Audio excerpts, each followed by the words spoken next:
Hai teman-teman semua, kembali lagi di channel Pendapat Joseph. Hari ini saya akan melakukan review terhadap episode ke-8 Ratu Adil.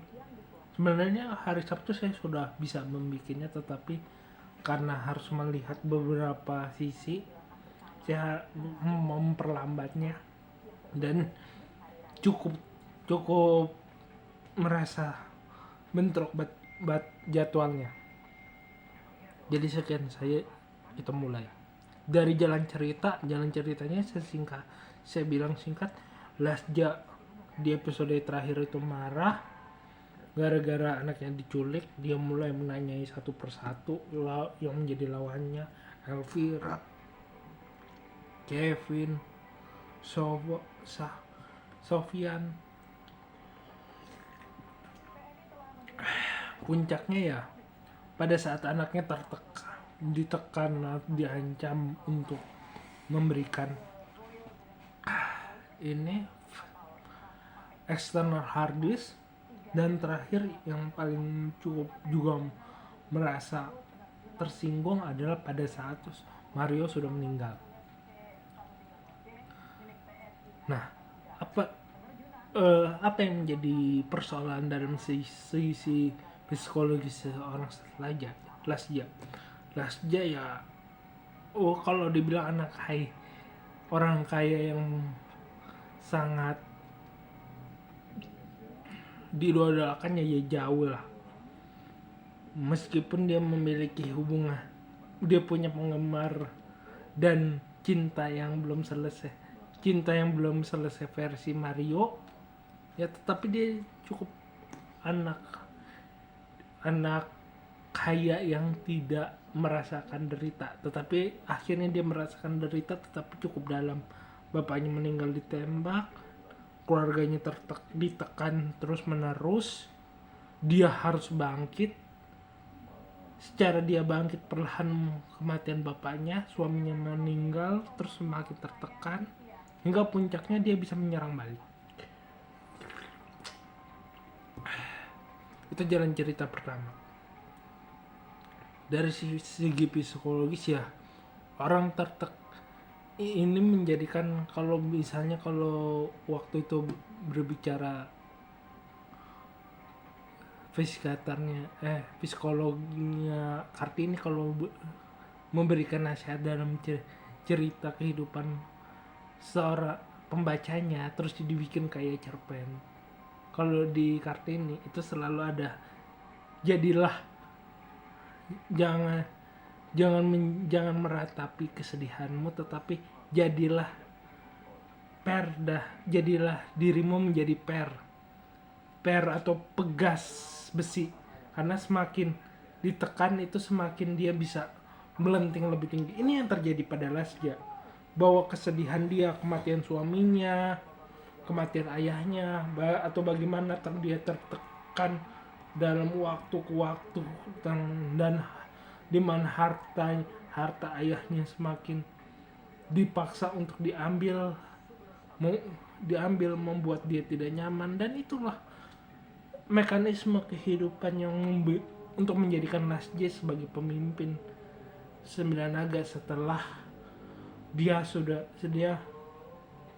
bisa dibilang menghabisi atau mengenyahkan halangan yang menyiksanya. Dan itu untung saja diperankan oleh Dian Sastrowardoyo.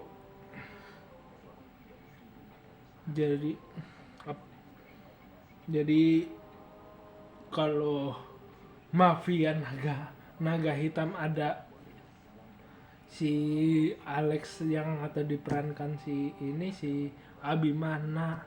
Kalau di pertaruhan ada Elvan. Dan kalau di Ratu Adil ada Lasja dan Sastrowardoyo. Kalau menurutku, kalau disamakan dari 3 cerita itu, yang mungkin bisa nyamain gaya ceritanya hampir sama ya bukan pertaruhan, Serigala Terakhir, karena Ya secara cerita, kalau pertaruhan kayak ini konflik yang tarung bebas di jalanan, sedangkan di di Ratu Adil dan Pak Serigala Terakhir kayak memberi sama-sama membutuhkan strategi, sama juga membutuhkan ketahanan fisik, cara menggunakan senjata api. Ya hampir bisa kalau orang bisa menghubung-hubungkan, tetapi jikalau kita melihat komentar terakhir terhadap episode 8, banyak ya teman-teman yang menginginkan bahwa Elzan masuk ke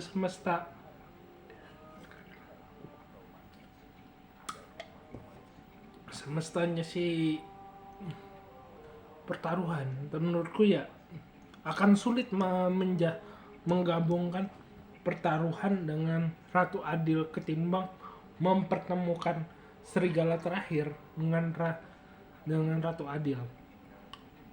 Selain dalam ceritanya adalah kalau Serigala Terakhir sama-sama mafia, sama-sama senjata. Tetapi kita ambil fokuskan dulu ke yang saya jadi persoalan pertaruhan dan Ratu Adil. Kesan pertama, tidak ada adegan pertarungan fisik. Kedua, di Ratu Adil narkoba tetap menjadi ladang bisnis. Sedangkan di pertaruhan itu hidup, tetapi bosnya Elvan sekarang yang melarang, sangat anti.